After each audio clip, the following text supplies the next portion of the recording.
E ilustrísimas autoridades, señoras y señores, como presidente de Nueva Economía Forum tengo el placer de darles de nuevo la bienvenida al Forum Europa que organizamos con la colaboración de Red Eléctrica de España, Asisa y BT.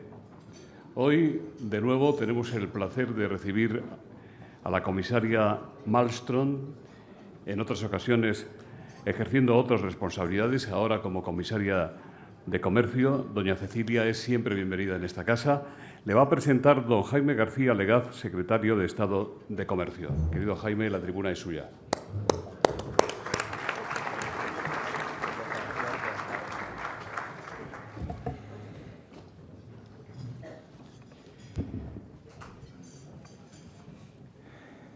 Señora comisaria, vicepresidenta, secretarios de Estado, embajadores, director general de Comercio e Inversiones, comisaria Ferrero-Waldner, señores y señores, muy buenos días a todos. Es para mí un gran honor poder presentar en el día de hoy a Cecilia Malmström, comisaria de Comercio en la Comisión Europea. Es su primer viaje oficial como comisaria de Comercio a España, a pesar de que conoce España muy bien y que ha podido participar en este foro en su condición de comisaria de Interior en el pasado.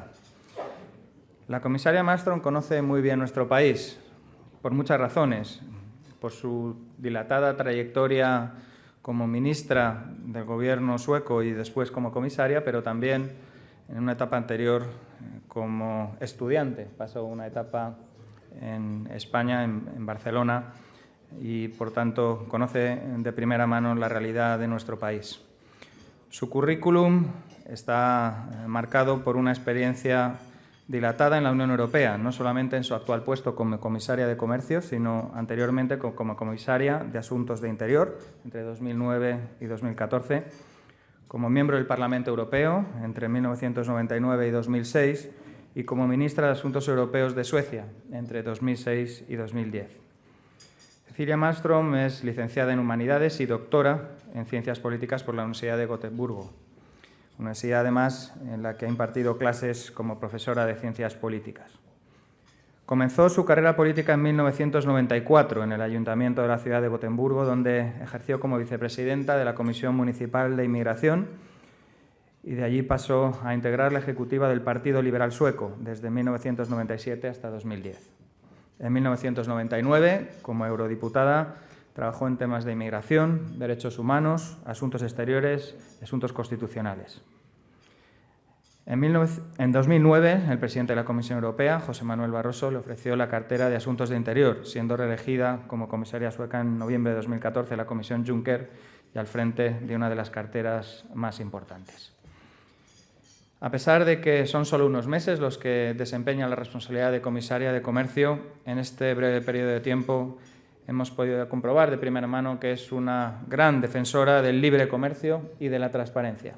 En la primera reunión de trabajo que mantuvimos en su despacho en Bruselas hace unos meses pudimos comprobar la perfecta sintonía que existía entre las ideas que defendemos desde el Gobierno de España y las que la Comisión Europea, desde la comisaria que dirige Cecilia Malmström, está poniendo en marcha. Una de sus primeras iniciativas al frente de la cartera de Comercio fue justamente dotar de mayor grado de transparencia las negociaciones con Estados Unidos, publicando las propuestas de negociación de la Unión Europea. Esta es una de las épocas de negociación más intensas en la historia de la Unión Europea, con una agenda comercial que incluye a nuestros socios comerciales más importantes. Una de estas negociaciones comerciales, la Asociación Transatlántica sobre el Comercio y la Inversión, es sin duda uno de los temas estrella de su cartera.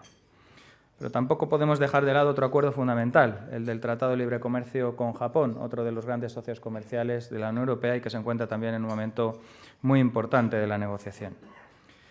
Estas dos negociaciones, pero particularmente las que se llevan a cabo con Estados Unidos, constituyen la culminación de varios procesos de acercamiento entre los dos bloques comerciales más importantes del mundo. Y además del ámbito bilateral, también tiene la comisaria un gran reto en el ámbito multilateral. Tras el relanzamiento de las negociaciones de la ronda de Doha en Bali a finales del año pasado, se está trabajando intensamente para poder concluir la ronda Doha en 2017. España, como miembro de la Organización Mundial de Comercio, es también una gran defensora del multilateralismo y del libre comercio. Entendemos que, de la misma forma que el sector exterior ha sido determinante para que España iniciara su recuperación, y de la misma forma que el sector exterior se ha convertido en el gran pilar del nuevo modelo de crecimiento, España ha sido capaz de ganar 11 puntos de peso sobre PIB en apenas 5 años.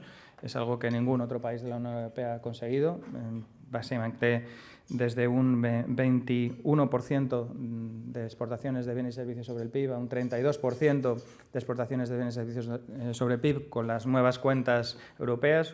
Podríamos estar hablando de un cambio del 25% del peso de las exportaciones de bienes y servicios sobre el PIB a un 36% de las exportaciones de bienes y servicios sobre el PIB en apenas 5 años. Hemos, por tanto, adelantado, con respeto de los embajadores aquí presentes, a Francia, a Italia o a Reino Unido en el peso de nuestras exportaciones de bienes y servicios sobre PIB. España ha sido, además, un país que ha conseguido darle la vuelta a su sector exterior desde un déficit que llegó a alcanzar prácticamente el 10% del Producto Interior Bruto en términos de balanza por cuenta corriente de capital, haber alcanzado un superávit en el año 2013 de un 1,5% sobre el Producto Interior Bruto y que ha vuelto a repetir ese superávit a pesar de las dificultades de la economía internacional en 2014 con un 0,5% de superávit sobre el Producto Interior Bruto. Insisto, con el euro en máximos históricos, con una economía europea muy débil y con un altísimo precio de la energía, España ha sido capaz de registrar 2 superávit de balanza por cuenta corriente de capital consecutivos. Y, sin embargo, somos muy conscientes desde que el Gobierno de España que queda muchísimo camino por recorrer, que nuestras empresas tienen que ser mucho más internacionales, que tenemos que avanzar en el tamaño medio de nuestra empresa, que el crecimiento en el 10% del número de empresas que exportan regularmente al año es el buen camino, pero que todavía el camino tiene mucho terreno por delante y que los objetivos que España tiene que alcanzar se encuentran todavía lejos de las cifras actuales. Y para ello es fundamental el trabajo que tiene por delante la Comisión Europea. Esa apertura de nuevos mercados requiere desmantelar barreras comerciales, requiere acuerdos de libre comercio, que son la herramienta más valiosa para poder abrir esos espacios comerciales a las empresas europeas y singularmente las españolas, y de ahí la importancia de las negociaciones que tiene en su mesa la comisaria. Le deseamos muchísimo éxito en su tarea. Sabe que cuenta con el respaldo incondicional del Gobierno de España en todas las negociaciones que tiene sobre la mesa y, por tanto, su éxito será también el éxito de las empresas españolas y de la economía española. Muchísimas gracias.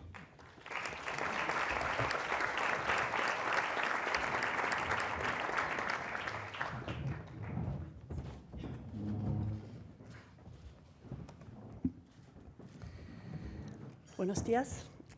Muchas gracias por el secretario de Estado de Comercio por sus amables palabras de introducción. Quería agradecer también a José Luis Rodríguez, el presidente de este foro, por la invitación. Es un gran placer volver aquí otra vez para discutir con ustedes sobre cosas muy importantes del futuro de Europa, y esta vez tengo el honor de hablar de la política comercial de la Unión Europea y la oportunidad que representa esto en particular por España. La Unión Europea es la primera potencia comercial del mundo. Exportamos e importamos más bienes y servicios que Estados Unidos o China. El mercado interior europeo tiene más de 500 millones de personas y con una gran capacidad de consumo.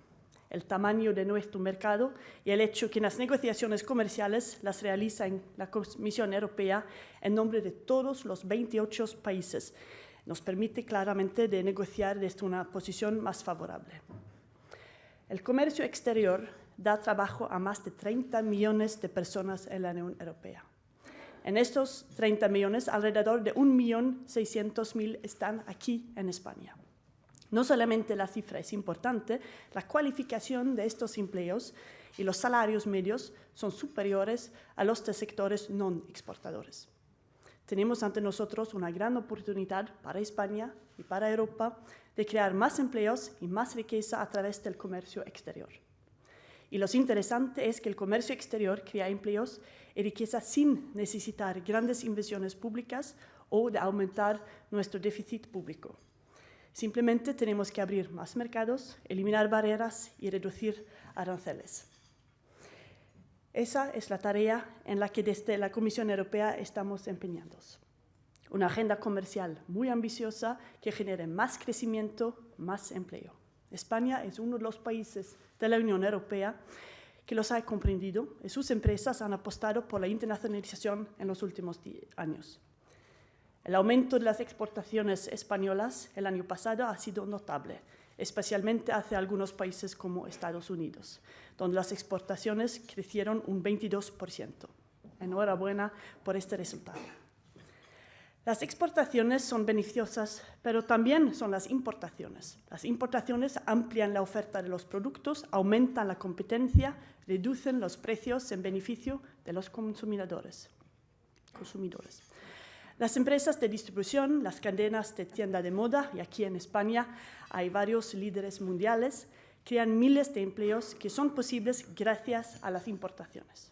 Por tanto, todos ganamos con el comercio, con exportaciones e importaciones, en la producción, distribución, transporte de contenedores. Todos los sectores crean más empleo con mayor actividad económica. La Unión Europea, a través de nuestros acuerdos comerciales, está contribuyendo al aumento del comercio con el mundo. En los últimos años hemos concluido un importante acuerdo con Corea del Sur. Desde su entrada en vigor, las exportaciones han aumentado en más de 31%, mientras que nuestras exportaciones de coches se han duplicado. Esto también ha beneficiado a España. Solamente el año pasado, las exportaciones españolas a Corea han aumentado en un 83%. Hemos concluido también un acuerdo con Singapur y estamos negociando acuerdos bilaterales en otras zonas de crecimiento en Asia, como Japón, Vietnam, Malasia. Pero sin duda es el continente americano donde nuestra agenda comercial es la más amplia. Hemos concluido un acuerdo comercial histórico con Canadá que va a eliminar, en cuanto entre en vigor, todos los aranceles de productos industriales y la mayoría de los productos alimentarios y agrícolas. Por primera vez en la historia, Canadá va a permitir a empresas extranjeras de la Unión Europea participar sin discriminaciones en las licitaciones públicas de las provincias canadienses, un enorme mercado al que era muy difícil de acceder.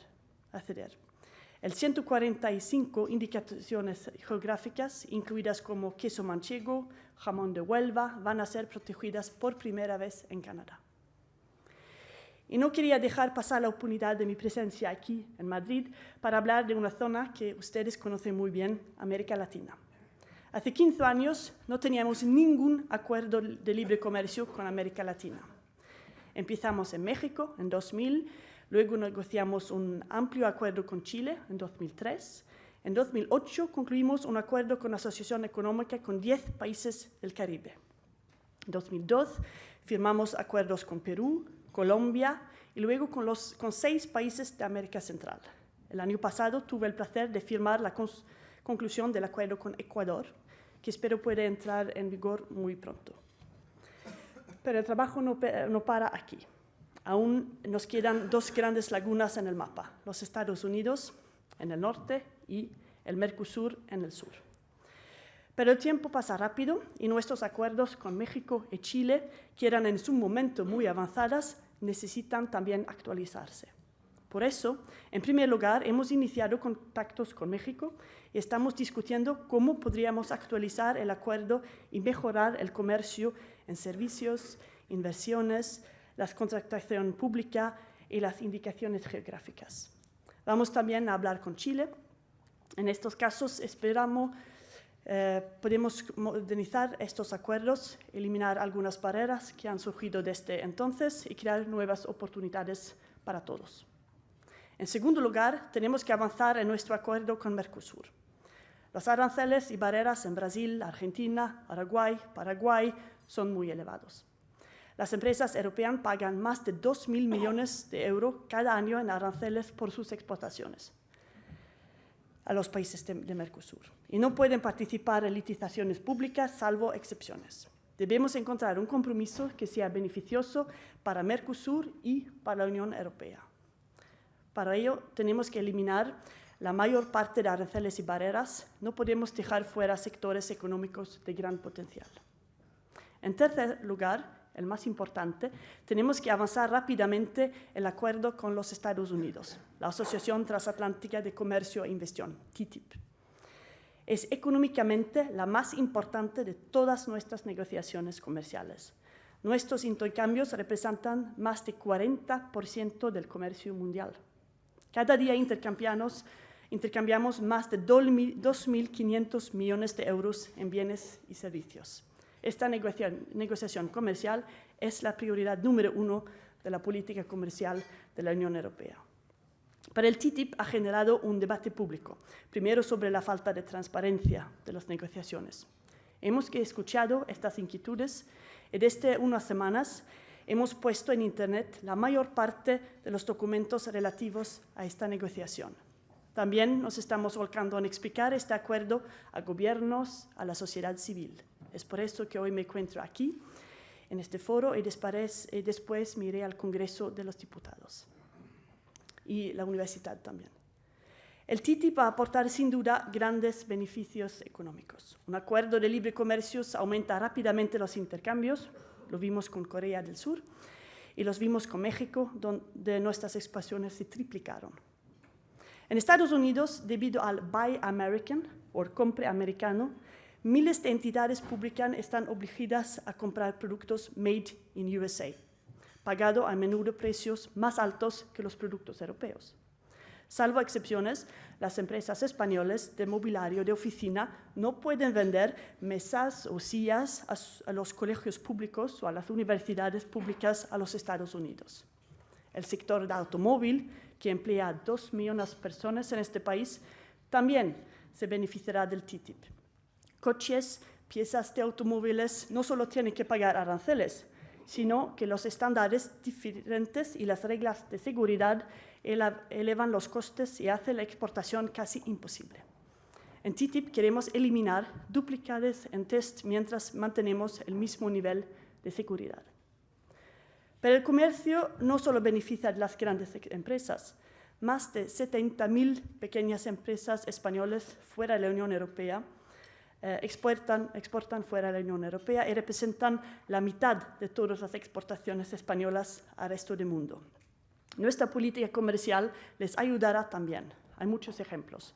Los fabricantes de calzado de Alicante se enfrentan a un arancel de más de 35% en los Estados Unidos. Y los productos de alcachofa de Murcia están en una desventaja con sus competidores de Centroamérica, que ahora no pagan arancel desde un acuerdo de libre comercio entre ellos y Estados Unidos. Las alcachofas de Murcia pagan 15%. La segunda ventaja de TTIP es que eliminará trabas burocráticas, simplificará los trámites aduaneros y hará más sencillas y compatibles muchos estándares y regulaciones. Y es esto que ha planteado cierta preocupación, pues algunos han interpretado esto como una reducción de nuestros estándares de protección al consumidor y el derecho de los gobiernos europeos de regular.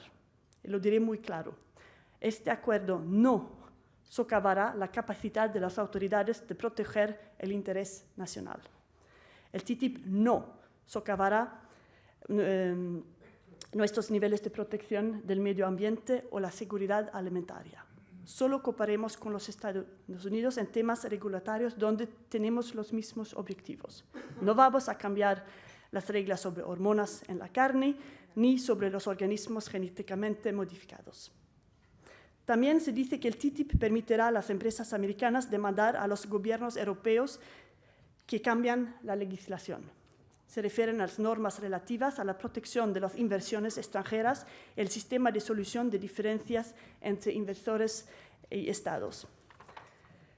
Dos cosas. Primero, las empresas europeas son los mayores inversores en el mundo. Los estados de la Unión Europea han firmado 1.400 acuerdos bilaterales de inversión desde el año 1950. De estos, España tiene más que 70. Segundo, es cierto que la forma en que se negocian y cómo funcionan estos acuerdos es manifiestamente mejorable. Por eso, El nuevo enfoque que queremos dar a la protección de las inversiones en el TTIP incluirá más transparencia, mayor protección y límites a los abusos. En los próximos días voy a presentar unos nuevos principios que deberán aplicarse al sistema de protección de inversiones en el TTIP. Si bien nuestros acuerdos comerciales aportan ventajas económicas, también incluimos principios de desarrollo sostenible, normas laborales y de protección del medio ambiente y los derechos humanos. Es una manera más de promover los valores europeos en el mundo. Y quisiera concluir aquí mi intervención con un llamamiento. La política comercial de la Unión Europea, y TTIP en particular, solo aportará beneficios que deseamos si tenemos éxito en las negociaciones. Es evidente. Son negociaciones que afectan a mucha gente, a empresas, trabajadores, ciudadanos. Necesitamos la participación de todos a través de un debate político basado en hechos, no en mitos y leyendas urbanas.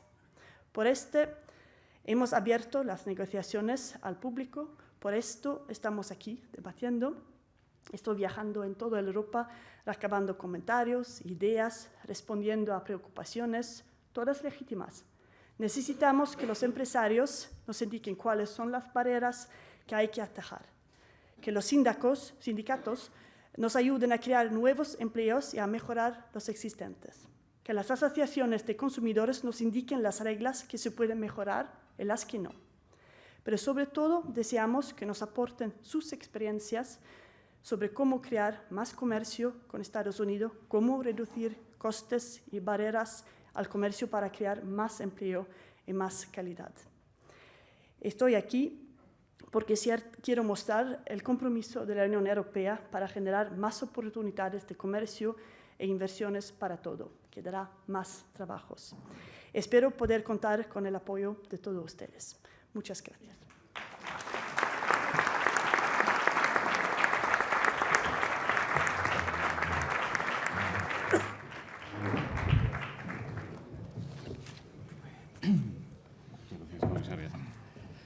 Siempre tenerle con nosotros. Europa necesita una voz más fuerte cuando defiende nuestros intereses económicos en terceros países. Se necesita una auténtica diplomacia económica europea. Le preguntan cómo está afrontando usted, la Comisión, el desafío de desarrollar una estrategia con eficacia en una auténtica asociación público-privada. ¿Puede repetir esto último? ¿Una auténtica? Una auténtica estrategia de asociación público-privada para defender, con la ayuda de la Comisión Europea, los intereses económicos en terceros países. Pues es con el diálogo, con la cooperación, invitando a participar en el diálogo con los Estados Unidos, pero también con los otros acuerdos que estamos negociando. En lo que concierne TTIP, tenemos regularmente un grupo de consejeros con la representación de la sociedad civil, de distintos ONGs, del sector privado que nos aconseja, pero también donde antes cada ronda de negociación y después estamos contando exactamente lo que está pasando para que ellos estén incluidos en las negociaciones. También tenemos muchos foros de consultaciones donde está la sociedad civil, el sector privado y público para contribuir al debate y para mostrar lo más transparencia posible en estas negociaciones. Como TTIP es tan único y que es la más ambiciosa negociación que jamás hemos hecho, hemos creado todos estos foros y no excluyo que en el futuro habrá más posibilidades. En todos los países hay más o menos foros o diálogos también. Usted se ha referido ya al acuerdo de libre comercio con Estados Unidos y yo le voy a invitar a que intervenga el señor González Páramo, que preside desde hace poco tiempo el Transatlantic Business Dialogue. Bueno, buenos días, muchas gracias por estar aquí, comisaria. Es un placer, además, haber podido tomar el testigo de Hans Straber, que debe conocer bien, porque es sueco como usted, aunque en Suecia son unos cuantos. No, le quería hacer una pregunta muy concreta, porque es un tema que he omitido, y es el tema de servicios financieros. Sabemos que hay una resistencia fuerte por parte de Estados Unidos a incluir este capítulo en las negociaciones, pero todos sabemos que esto tiene más bien un trasfondo político que económico, porque los servicios financieros son una parte esencial de los intercambios con Estados Unidos y además son una prueba de credibilidad de este acuerdo, de esta negociación. ¿Tienen algún plan de acción específico respecto de este capítulo tan importante? Sí, gracias por esta cuestión. Sí, es muy importante para nosotros y yo creo que al principio había como un malentendido de nuestras ambiciones. Yo creo que había un temor en algunos sitios en Estados Unidos que nosotros queremos crear como una institución de cooperación y de armonizar nuestra estrategia en este sujeto. Pero esto no es el caso. Queremos discutir con los americanos lo que estamos haciendo nosotros en la Unión Europea desde la crisis, también lo que están haciendo ellos, a veces agir juntos en lo que concierne a lo que estamos haciendo en el G20 para el blanqueo de dinero, por ejemplo, y crear como un foro de discusión. Entonces y mi colega Jonathan Hill, que se ocupa de estas cosas, fue en Estados Unidos la semana pasada y han empezado a discutir cómo podemos aprovecharnos de este sujeto de una manera que corresponda a las ambiciones de los lados. Esto es un tema en el que, claro, también el Ministerio de Economía, el Treasury, está muy interesado y hemos creado un grupo de trabajo para ver cómo podemos avanzar. Entonces, para nosotros es importante y se empieza ya a meter esto en la agenda de negociación, pero no está avanzando, pero poco a poco. Precisamente el comisario Hill estará con nosotros el próximo mes de mayo. Pues le puede poner la pregunta. Sí. Ya lo sabe el señor González Páramo. Francisco Centeno dice: las asociaciones para el Tratado de Libre Comercio con Estados Unidos son vistas positivamente desde España en general, pero con recelos o reservas desde algunos sectores que pueden verse afectados en diversos aspectos, como los relativos a las indicaciones geográficas y las denominaciones de origen para el vino y otros alimentos españoles. ¿Está usted satisfecha con la marcha de las negociaciones en estos aspectos? ¿Cuáles son los principales escollos con los que se está encontrando? ¿Qué Estados miembros de la Unión Europea, además de Alemania, ponen mayores dificultades al acuerdo? Y también le preguntan si puede usted pronosticar una fecha para la firma después de la octava ronda de negociaciones. Daniel Tordable, de Radio Intereconomía, le pregunta qué sectores tienen más riesgo por el Tratado de Libre Comercio con Estados Unidos y por qué hay tantas voces críticas con ese tratado. Muchas cuestiones. Sí. Primero, lo que concierne los indicadores geográficos. Usted sabe que con el acuerdo de Canadá hemos conseguido proteger 154 distintos. He hecho referencia a 2 españoles y tenemos las mismas ambiciones con el acuerdo de Estados Unidos, claramente. Estas negociaciones aún no han empezado, pero las ambiciones de nuestro lado es muy claro, que queremos igualmente, por lo menos que hemos conseguido con Canadá, que será bien por España y muchos otros países también. En lo que concierne las dificultades, usted ha mencionado Alemania y otros países, ¿verdad? Que cuando se mira los sondeos en Europa, en los 28 países, hemos publicado uno, claro, hay sondeos y sondeos, pero da una tendencia y en el Eurobarometer indica que en todos los países de la Unión Europea, menos 3, hay una mayoría de la gente que piensan que este acuerdo es una buena cosa. En 25 países, pero en 3 hay un debate muy, muy emocional en Alemania, en Austria y en Luxemburgo. Claro que en los otros países hay fuerzas negativas también, que es normal, que es totalmente natural, que es bien, porque hay que tener un debate y esto es un acuerdo muy grande, muy ambicioso y necesitamos dialogar con los ciudadanos con esto. Yo creo que el debate difiere un poco en algunos países, dependiente de las sensibilidades nacionales, pero este asunto de los estándares de comida, de medio ambiente, es una cosa muy sensible. La gente tiene miedo que va a entrar cosas que no están permitidas en Europa, que no es el caso. Todas las leyes que tenemos aquí son aquí. No vamos a cambiar nuestras leyes que nos protejan en la alimentación. Los productos que no están permitidos aquí no serán permitidos con las importaciones, es evidente. También estos acuerdos de investigaciones, de arbitraje, los ISDS, que es el acrónimo en inglés, son muy sensibles en muchos países. Estamos por eso trabajando con los gobiernos, con los miembros del Parlamento Europeo para reformar este sistema para que sea un sistema que protege las investigaciones cuando es realmente necesario, cuando hay discriminación o nacionalización o expropiación, pero que hace muy claro que todo país tiene el derecho de hacer leyes que protejan a sus ciudadanos y que no puede estar contestado por las empresas. Y espero esta primavera presentar propuestas en esta dirección. Las negociaciones, ¿cuándo los vamos a firmar? Pues queda aún mucho trabajo. Estamos avanzando en el nivel técnico, que hacemos mucho progreso.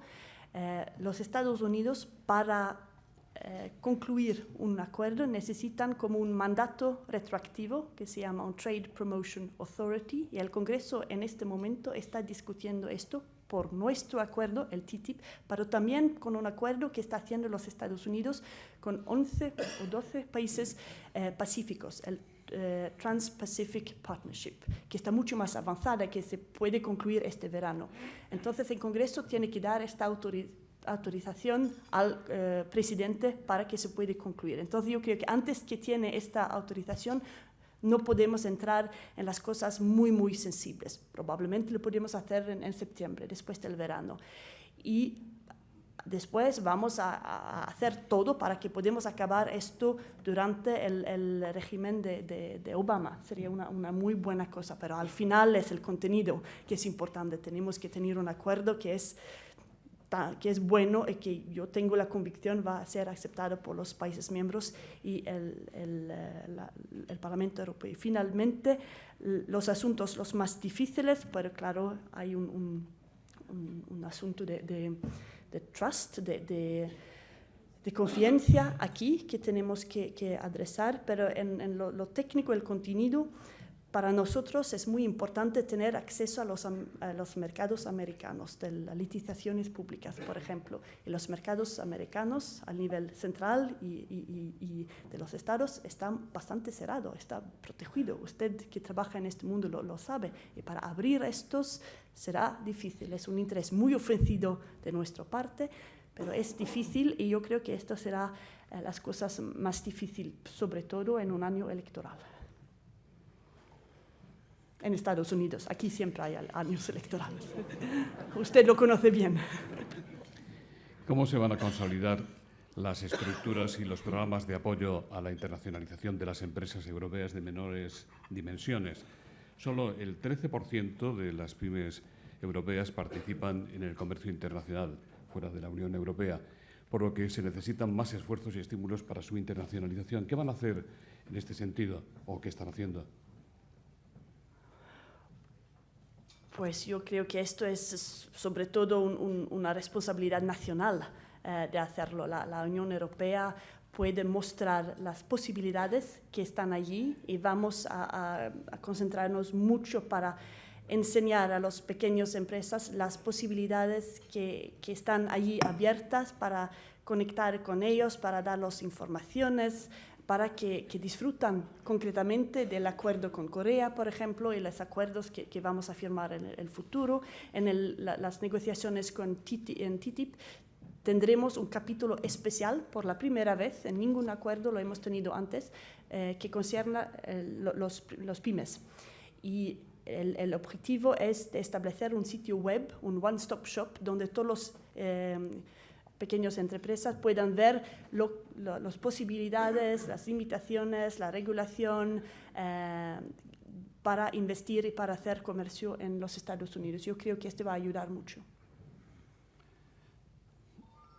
Le preguntan cómo ve el futuro de las relaciones económicas y comerciales de la Unión Europea con China y también con India. Con China estamos, porque China, claro, es un partenario muy importante. Estamos negociando con China un acuerdo de investigaciones, que es un primer paso para dar más acceso a las compañías europeas, pero también de protegerlos contra discriminaciones. Esto ya empieza, estamos estableciendo los términos de negociación y esto yo creo que puede ser un paso muy importante, un primer paso para profundizar nuestras relaciones con ellos. Y claro, hay mucha cooperación en al centro del WTO, la Organización Mundial de Comercio, donde colaboramos con China también, y hay distintas áreas de cooperación. En India, desfortunadamente, no tenemos las relaciones potenciales que podríamos tener. Hemos empezado hace algunos años de negociar un acuerdo con ellos, pero había distintos niveles de ambiciones y por el momento no mueva mucho. Sería muy bien si podemos ponerlos alrededor de una mesa para negociar, pero había demasiadas diferencias de ambición en el pasado y vamos a ver si vendrá otros señales del gobierno Modi. Yo he escrito al ministra de Comercio de este país para ver si nos podemos encontrar, para ver cómo podemos avanzar y profundizar nuestras relaciones de comercio. Luisa Centeno dice: ¿cree usted que el presidente Putin hará caso de las continuas advertencias que usted le ha hecho de que hasta que no haya una solución de la crisis ucraniana no se podrán restablecer las relaciones económicas entre Rusia y la Unión Europea? Miguel Otero, del foro Marcas Renombradas, dice: ¿cuál es la situación de las relaciones comerciales con Rusia y el impacto de las sanciones de la Unión Europea en el comercio e inversiones con este relevante país? Pues, presidente, yo creo que podemos tener un seminario entero de lo que concerne Rusia, pero brevemente es muy claro de la parte de todos los jefes de Estado de la Unión Europea que todas partes tienen que respetar el pacto de Minsk, los acuerdos de Minsk, y que Rusia debe respetar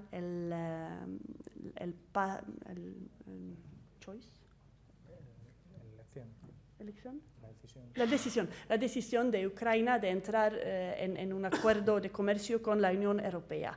Es un acuerdo entre Ucrania y Europa y no se puede cambiar esto de la parte de Rusia, esto está muy claro. Vamos a ver, una vez que esto es claro y que los acuerdos de Minsk se han aceptado, a ver cómo vamos a desarrollar nuestras relaciones con Rusia, que están en un nivel muy sensible en este momento. Rusia es miembro del OMC y la Unión Europea lo ha sostenido como miembro, pero es verdad que no sigue las reglas. Y tenemos 4 casos en el tribunal de WTO entre Europa y Rusia, y casos que cuesta dinero a muchas empresas españolas y europeas, y también hemos muchos irritantes allí también. Entonces, hemos discutido con el ministro de Economía y Comercio si podemos avanzar a resolver estos problemas en el contenido de WTO, y si hay un respeto al Tratado de Minsk, y si deja a Ucrania a implementar el acuerdo con nosotros, ya después esto vamos a ver cómo podemos profundizar nuestra relación en el sitio comercio. En el futuro, si todo esto va en la buena dirección, no soy muy optimista, tengo que podemos ver cómo podemos profundizar nuestras relaciones comerciales. Sería bien por el futuro, pero hay que ver cómo se desarrolla la situación en el concreto estos meses que siguieran. Comisaria, ¿cómo van las negociaciones para el Tratado de Libre Comercio con Japón? Hemos acabado la última vez el rondo de negociación número 9 y avanzan. Tenemos cosas que quedan, que tenemos que resolver, queda tiempo, pero se van desarrollando. Hay una ambición de esta parte de Japón y de nosotros también, dificultades que se quedan en lo que concierne a automóviles accesibles de los dos lados, servicios, indicaciones geográficas, por ejemplo. Estas cosas son difíciles, pero yo creo que avanzan. Los japoneses nos han dicho que quieren absolutamente finalizarlo al final del año. No sé si es posible, pero vamos a tratar. Javier Goñi, el presidente de Fertiberia, dice: en Estados Unidos la energía vale menos de la mitad que en Europa, sí, y los costes de carbono son muy inferiores. ¿Se debe proteger a la industria no entiendo muy bien esto? A la industria en Europa, de energía en Europa, en el nuevo escenario de liberalización del comercio? ¿Veremos exportaciones de gas de USA a Europa? Es nuestro objetivo. Queremos un capítulo sobre energía donde se da la posibilidad por los estados que lo quieren, es su decisión, bien evidentemente, de importar gas y petróleo del parte de Estados Unidos. Por el momento esto no está posible, pero nosotros queremos que se abra esta posibilidad para nosotros también. Salvador Santos, de CEIN, le pregunta qué opina del IVA sobre el comercio del libro y discos y del IVA que soporta el comercio en general en la Unión Europea. ¿IVA? Del IVA, del impuesto del valor añadido. Sí, ¿y qué las preguntas? ¿Qué opina usted del IVA que grava el comercio del libro y de discos y del IVA que soporta el comercio en general en la Unión Europea? No sé. No, tengo que mirar esto con el señor que ha preguntado, quizás que nos podemos ver después para que le informo más en detalles. Sí, sí. Juan Cuesta dice: da la impresión de que el plan Juncker no ha suscitado un gran entusiasmo. No hay que olvidar que la aportación privada tiene que alcanzar en torno al 90%. ¿Cree que logrará sus objetivos de dinamizar la economía europea? Sí, es una de las prioridades de esta comisión y del plan Juncker también. Si vamos a suceder o no, bueno, lo veremos en algunos años, pero es la ambición de toda esta comisión. Pedro García le pregunta qué piensa la Unión Europea sobre la posición de monopolio de algunos operadores de Internet como Google. ¿Cree que será posible que el expediente abierto a Google por el anterior comisario de competencia, el español Joaquín Almunia, prosperará en la actual legislatura de la Comisión Europea? ¿Ese tema está dentro de la agenda del Tratado de Libre Comercio con Estados Unidos? No en directo. Claro que el asunto de e-commerce se está discutiendo, pero este asunto de competición y Google, que es un asunto muy, muy sensitivo, no se está discutiendo. Se está discutiendo sobre la competencia del sucesor de Joaquín Almunia, la señora Margrethe Vestager. Y no sé dónde está exactamente en estas discusiones.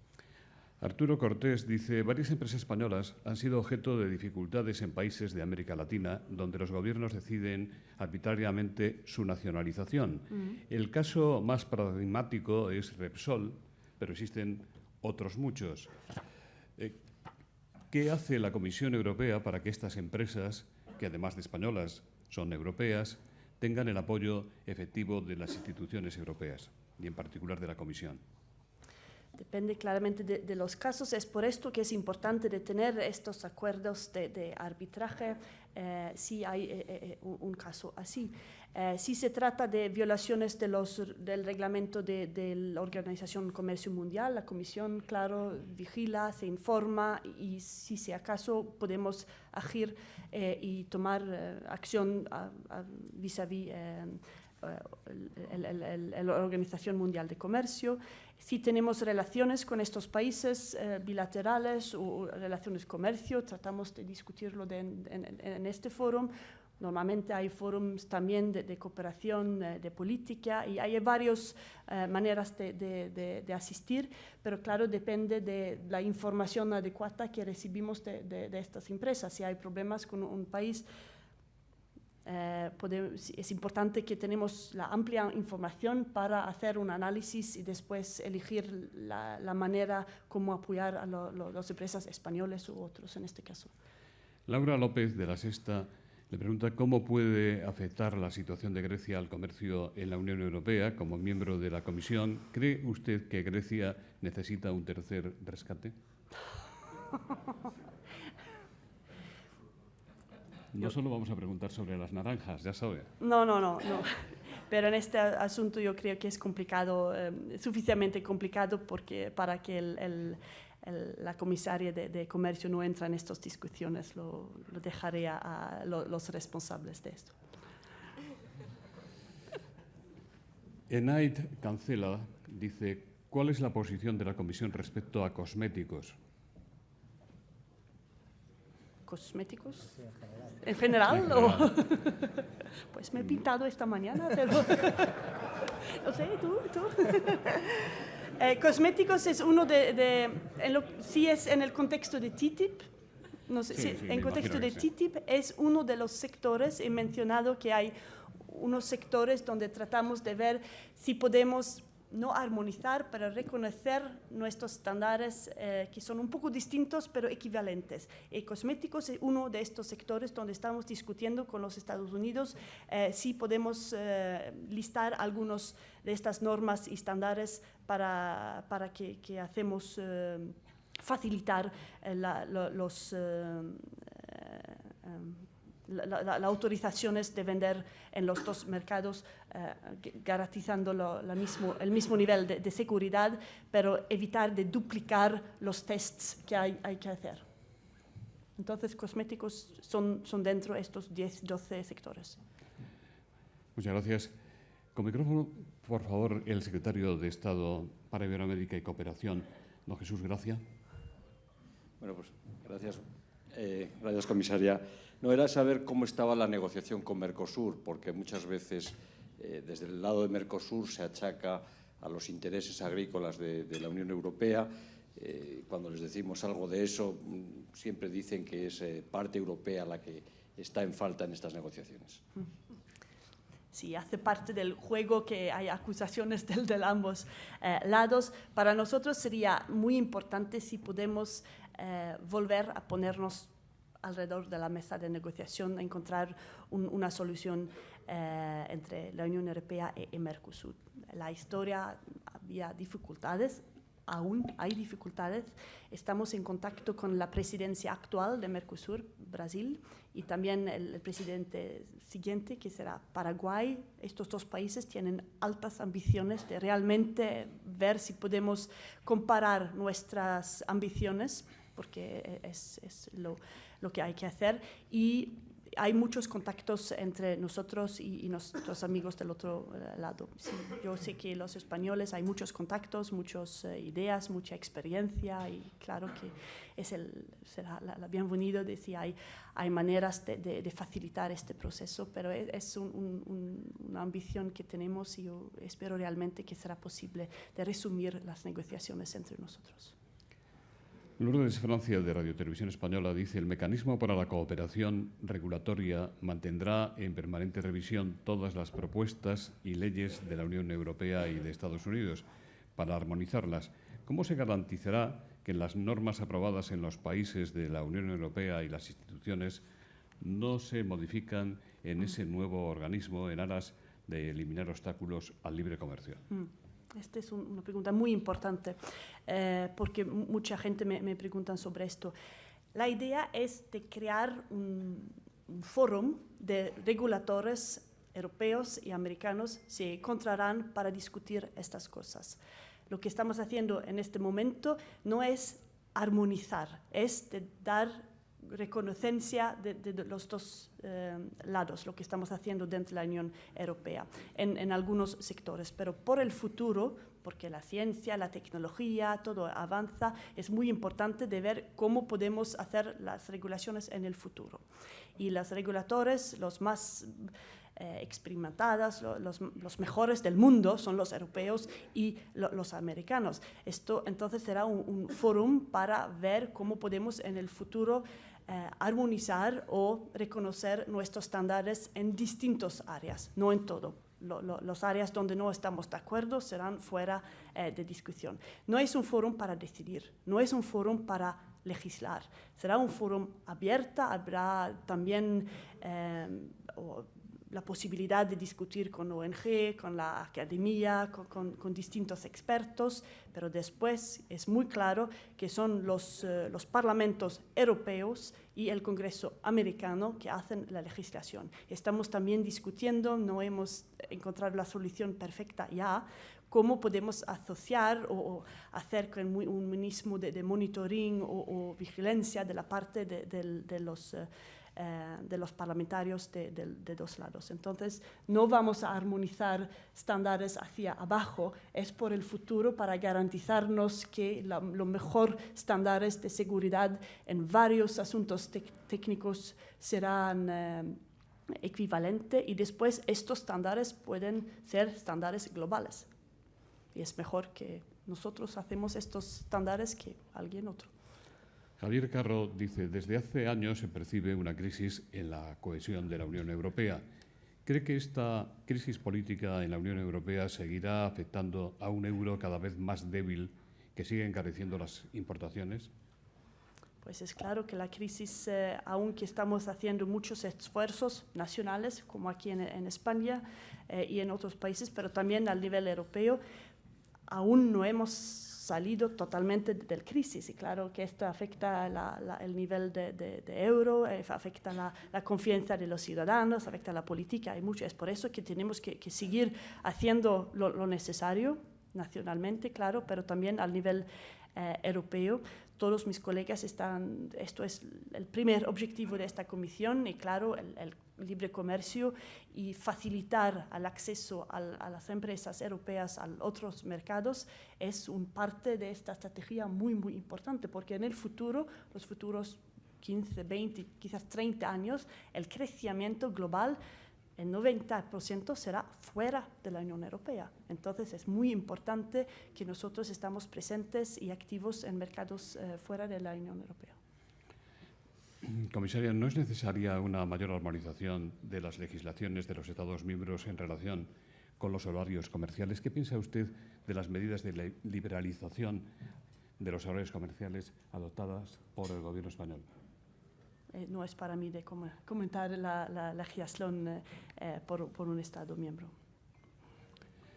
Bueno, pues vamos a terminar con dos preguntas relacionadas de alguna manera con su país. Sara Antoñanzas dice, cuando usted era comisaria de Interior en la pasada legislatura, tuvo puntuales desavenencias con el Gobierno español por las cuchillas en la frontera de Melilla y otras cuestiones. ¿Ahora tiene usted una mejor relación o queda algún recelo entre ustedes? Desde Si Te Gusten Media le preguntan cómo valora las críticas existentes en Suecia contra el Gobierno de España por violación de derechos humanos, Ceuta y Melilla, ley Mordaza, reforma del aborto. Esto es para ponérselo fácil, para terminar. Sí, es para hacerlo fácil. Pues la segunda pregunta, lo que se discute entre Suecia y España, no lo voy a comentar. En lo que concierne las relaciones que tengo con el gobierno español, son muy buenas. A veces, como el papel de la comisión es a veces de salvaguardar los tratados, de asegurarse que todos los países siguen las leyes. Hay un diálogo con todos los países, a veces estamos de acuerdo, a veces no hay acuerdos. Normalmente tratamos de encontrarnos en un diálogo para resolver ellos. Mis relaciones con este gobierno español, con el pasado, con el futuro, son excelentes. Y son los españoles que deciden sobre el gobierno. Pero yo no tengo ningún problema con esto en mi pasado y en esto tampoco. Muchas gracias. En nombre de Red Eléctrica de España, de BT y de Asisa, don Ramón Casanova, director en esta última institución, va a despedir el acto.